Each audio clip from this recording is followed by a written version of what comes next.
അതെ, ഈ ജോർജ് കുട്ടിയാണെങ്കിൽ സണ്ണി എങ്ങനെയാ പിന്നെ കുട്ടനായിപ്പോയെ? ഏ ഭയങ്കര സംശയങ്ങളാണല്ലേ? യാ യാ ഇപ്പൊ തന്നെ പറഞ്ഞു തരണോ അതോ ക്യാമറ ഓഫ് ആക്കിയിട്ട് മതിയോ?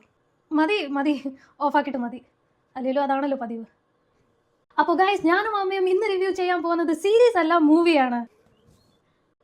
ദൃശ്യം 3-ാം ഭാഗം. അതെ, ദൃശ്യം 3. ഈ പ്രാവശ്യം ജോർജ് കുട്ടി ആ പന്ന പറട്ട പെണ്ണുപിടി മറ്റുള്ളവർ ഉപദ്രവിച്ച് മാത്രം നടക്കുന്ന ആ തലതെറിഞ്ഞ ചെറ്റ വരുൺ ആ വരുണിന്റെ ഡെഡ് ബോഡിയെ ഇനി എന്താ ചെയ്യാൻ പോകുന്നത്? ജോർജ് കുട്ടിയും കുടുംബവും കീഴടങ്ങുമോ എന്ന് നമുക്ക് ഇപ്രാവശ്യം അറിയാൻ പറ്റും. ഇതെന്താ ബിജുമനോൻ കരയുന്നത്? ദൃശ്യത്തിൽ മോഹൻലാൽ അല്ലേ? അതെ. വന്നു വലിയ പ്രൊഡ്യൂസറൊക്കെ ആയി. കഷ്ടമുണ്ടല്ലേ?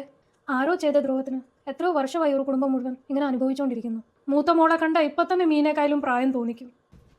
ഇളയ മോളാണ് വളരും തോറും തുണി കുറഞ്ഞു വരിക. അമ്മയോട് ഞാൻ പലവട്ടം പറഞ്ഞിട്ടുണ്ട് ഇങ്ങനെ ബോഡി ഷേമിങ് ചെയ്യല്ലെന്ന്.